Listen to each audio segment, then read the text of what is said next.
Little 7-year-old Jack Emerson woke up in a cold sweat, screaming in the dark shadows of his nightlight-lit bedroom. His angered father runs in and snaps on the light, yelling, "What the hell is your problem, Jack? Go back to sleep now or else." He flips the light back off and slams the door. Trembling in the dimly lit room, Jack stares at his small hands as the nightmare he just had reels through his confused mind. In his disturbing dream, he was a 44-year-old man staring out the window of his house as civil defense sirens hurled in the distance. The holographic television broadcast warnings of an impending nuclear attack sent chills down his spine. An attack initiated by Global Prime Minister Earl Sapporo in the year 2052. The insane world leader is shown in a news clip in a small spherical holo window amid the warning screen, ranting at a podium about humanity needed to be cleansed from the earth in the name of the Dark Father. His crazed eyes gave way to the echoing of his maniacal laughter as the camera pans closer to reveal a brief red glow in his eyes before the feed is cut off. Jack gazes in horror as blinding lights flash off with nuclear mushroom clouds in the distance. Their brightness is so powerful that it even overshadows the sunlight. Suddenly all power cuts out due to a nuclear ramp. Jack hears an odd noise from overhead and runs outside to look up at a projectile headed down toward him. He knows the end is near, and he realizes he will never see his wife, kids, and everyone else ever again. A burst of all-encompassing white light gives way to the dark shadows of his childhood bedroom. For it wasn't a nightmare. It was all real. A 7-year-old child entered Mystic Investigations claiming to be a 44-year-old man. Apparently the spirit of a man in a child's body from the year 2050 to some 37 years in the future. A case of nuclear temporal self-possession in which a subject's energy astral body is thrust back into their past physical body due to sheer monumental energy surge of a nuclear blast. Naturally, little Jack Emerson was quite hysterical over the experience, and the disbelief of his parents. Especially his abusive father, who he had made amends with in the future but who was wretched to him as a child. Jack also was worried he was changing history because his parents were looking for psychiatrists when he ran out of the house and headed here after seeing our ad on a local TV station. First we calmed him down with a nutritious Mountain Dew blast, which he gulped down gladly as he commented on how there were no sweets allowed by the global government in the future. We talked with him at great length, and he clearly was intellectually an adult. Our psychic Julia Hathaway sensed he was telling the truth, and she sensed that he had two distinct yet similar consciousnesses in his mind. An adult consciousness that seemed out of place, and one subconscious child persona that would influence his emotions. Rebecca Abernathy, our demi-mermaid witch, cast some spells to confirm the adult consciousness was linked to an astral energy body out of phase with our time frame, and the physical body it inhabited.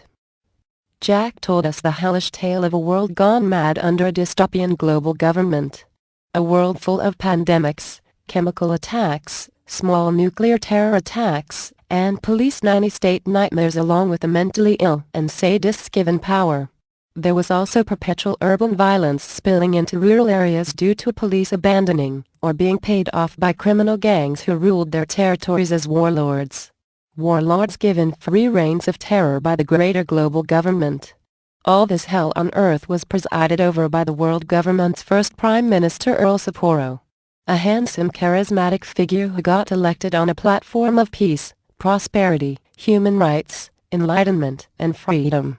Like so many politicians, he did the opposite once elected into power. The nations of Earth were already in sorry shape, but mere years into Sapporo's term things turned into the stuff that night terrors are made of. Jack said he still lived in Woodland Springs in 2052, and said Mystic Investigations had been the premier paranormal firm on Earth until the government raided us. Julia, Rebecca, and even our vampire Drake Alexander received premonitions mere minutes beforehand.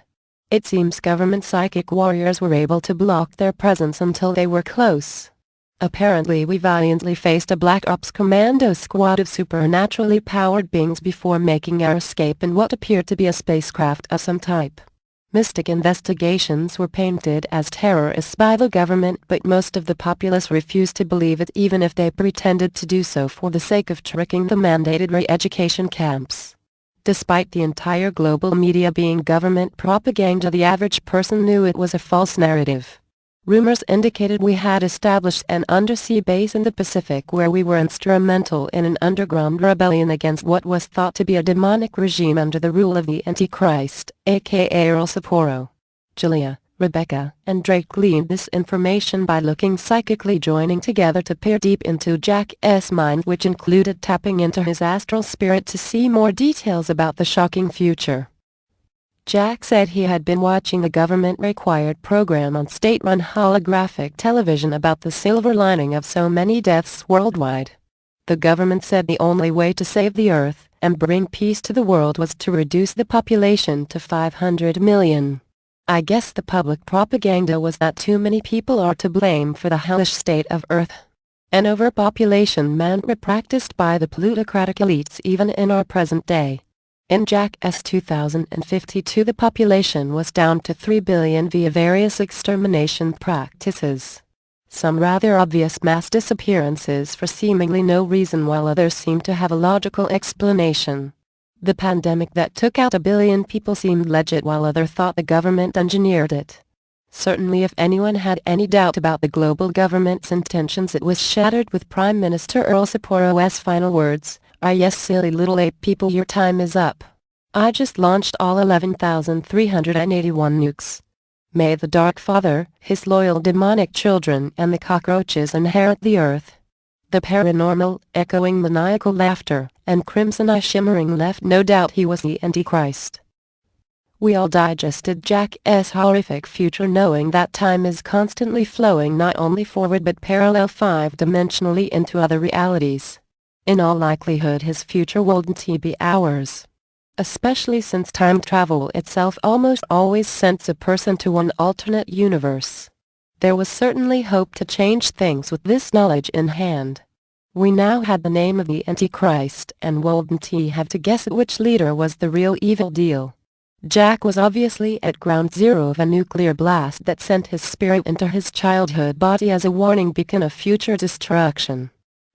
We discussed a number of options that couldn't include sending him home because he had no future physical body left to go back into. It was instantly disintegrated by the burning hot nuclear blast.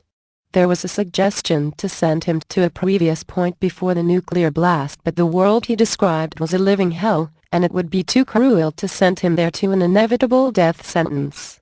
He was in tears over the loss of his family, who had been taken away years earlier to a re-education camp. He had been taken to a separate camp and had recently been sent home after convincing officials he believed the propaganda. The government refused to tell him the status of his wife and 2 children. He contemplated going back to save them, but there was simply nowhere to run and hide on a planet dominated by a monstrous tyranny. At least he knew his wife was alive and well here in Woodland Springs, where she was currently a 3-year-old girl. He had went to see her, but she was just a girl rather than a nuclear spirit like himself. His wife most likely wasn't near ground zero of a nuclear blast. We told him should a similar future happen, we would save his wife and children, bringing them to our undersea stronghold. We suggested he could have a fresh start and meet his wife all over again, but what was the point with such a miserable ending on a planet of hell? We vowed to Jack that we would do everything in our power to prevent his life from descending into hopeless hell. We counseled him to only speak of the future to us, and tell his parents he made it all up so they'd lay off the psychiatric care threats. We informed him within years his future spirit would probably meld with his present, thereby making him a child again, although a somewhat wiser and more mature version. Jack also stated he didn't want to live through the drunken abuse of his father again. We told him it would be taken care of, and sent him home with our vampire Drake Alexander after dusk. Drake tried to smooth things over as Jack's mom hugged Jack with happy relief that he was found.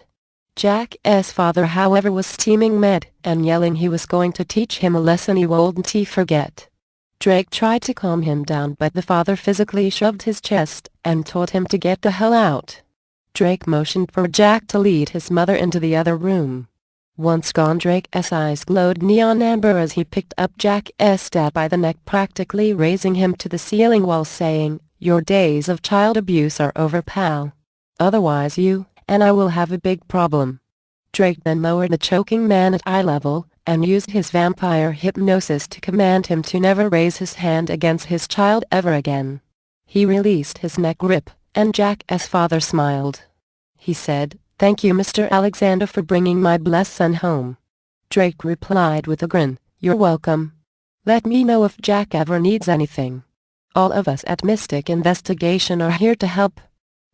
Jack appearing in this time and finding us is quite a coincidence, considering the birth of the Antichrist took place recently under the March 20, 2015 spring equinox solar eclipse. Of course, in the supernatural world we consider nothing to be a coincidence. Was someone sending us a message? Was fate giving us the gift of a future warning? Only time will tell as we await the first news reports of the Antichrist Earl Sapporo making his rise to predestined paranormal power. Hopefully we will find this demonic destroyer of humankind long before he gets a toehold in government.